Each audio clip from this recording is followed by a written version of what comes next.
दोस्तों, बांग्लादेश ने फिर वही पुरानी हरकतें शुरू कर दी थीं। वही घमंड, वही चालबाजी, वही घिसे पिटे बयान। लेकिन इस बार भारत ने जो किया वो इतिहास में सुनहरे अक्षरों में लिखा जाएगा। न कोई चेतावनी, न कोई भाषण, बस एक शांत लेकिन जहर भरा वार जिसने बांग्लादेश की नींव तक हिला दी।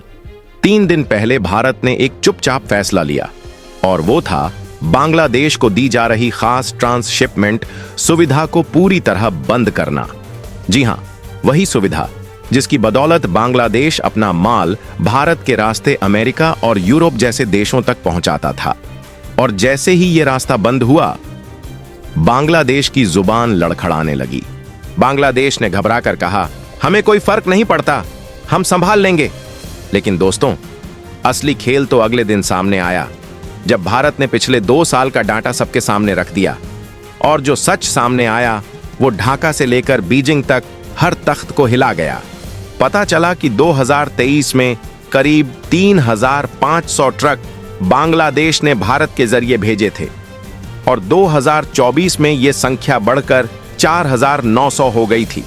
यानी बांग्लादेश पूरी तरह भारत पर निर्भर था और दावा कर रहा था कि उसे कोई फर्क नहीं पड़ा। यह झूठ अब आंकड़ों के सामने नंगा हो गया। इतना ही नहीं, यह डेटा किसी अफसर ने नहीं बल्कि पेट्रापोल क्लियरिंग एजेंट्स ने जारी किया। यानी वो लोग जो हर दिन ट्रकों की आवाजाही को अपनी आंखों से देखते हैं। और उन्होंने बताया कि 9 अप्रैल के बाद एक भी ट्रक बांग्लादेश से भारत नहीं आया। ट्रांसशिपमेंट ठप, गेम खत्म।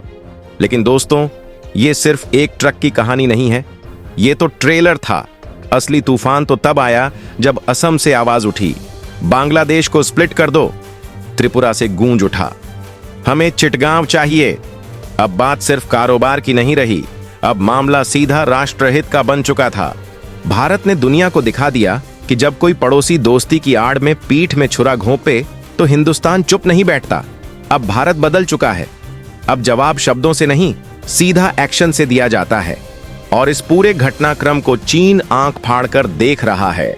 उसका सपना था कि बांग्लादेश को अपने कर्ज के जाल में फंसाकर भारत के दरवाजे पर मोहरा खड़ा कर दे। लेकिन भारत ने ऐसी चाल चली कि चीन भी सोच में पड़ गया। यह गेम इंडिया के हाथ में है। अब खेल सिर्फ इतना नहीं है कि ट्रांसशिपमेंट रोका गया, असली योजना है नॉर्थ ईस्ट को ताकतवर बनाना। भारत अब ऐसे लॉजिस्टिक हब, पोर्ट्स और कॉरिडोर बना रहा है जिससे उसे किसी की जरूरत ही नहीं पड़ेगी। मिजोरम, त्रिपुरा और मणिपुर से सीधा इंटरनेशनल ट्रेड होगा बिना बांग्लादेश के। और जब यह सपना हकीकत बनेगा तब बांग्लादेश समझेगा कि जियोपॉलिटिक्स भाषणों से नहीं, जमीनी हकीकत से चलती है। और वो दिन दूर नहीं जब बांग्लादेश खुद भारत से रास्ते जोड़ने की भीख मांगेगा। भारत अब सिर्फ एक शक्ति नहीं, एक साइलेंट मास्टरमाइंड बन चुका है। वो बिना शोर किए ऐसे ब्रिज, रेलवे और पोर्ट बना रहा है जो आने वाले 3 से 5 सालों में बांग्लादेश की अहमियत को खत्म कर देंगे। और तब जब बांग्लादेश को यह समझ आएगा कि चीन दोस्त नहीं, सिर्फ कर्ज देने वाला है, वो फिर भारत की तरफ देखेगा। लेकिन तब भारत शायद उसे वो जगह ना दे पाए जो पहले दी जाती थी। और दोस्तों, भारत अब सिर्फ कड़े फैसले ही नहीं ले रहा, वो बांग्लादेश के अंदर सॉफ्ट पावर भी फैला रहा है। वहां के वो लोग जो भारत से रिश्ते मजबूत करना चाहते हैं, अब उनकी आवाज तेज होगी। एक नई विचारधारा जन्म ले रही है। इंडिया फ्रेंडली सोच की शुरुआत हो चुकी है। उधर म्यांमार और थाईलैंड के साथ भारत के रिश्ते और तेजी से बढ़ रहे हैं और बांग्लादेश पीछे छूटता जा रहा है। जो कल तक रास्ता था अब रुकावट बनता जा रहा है। और भाई, जो लोग ये सोच रहे हैं कि इंडिया बांग्लादेश से फिर दोस्ती कर लेगा, वो भ्रम में है। क्योंकि अब भारत इमोशन से नहीं, रणनीति से चलता है। अब गेम के रूल्स इंडिया तय करेगा और बांग्लादेश सिर्फ ऑप्शन ढूंढता रह जाएगा। और वही चिकन नेक, सिर्फ 22 किलोमीटर चौड़ा रास्ता, लेकिन हमारे लिए जीवन रेखा। यही है वो जमीन जो असम, अरुणाचल, मिजोरम, मणिपुर, नागालैंड, मेघालय और त्रिपुरा को शेष भारत से जोड़ती है। और इसी पर चीन और बांग्लादेश की गंदी नजर पड़ गई थी। बांग्लादेश ने तो हद ही कर दी, लाल मोरहट में एयरबेस बनाने का न्योता दे डाला चीन को।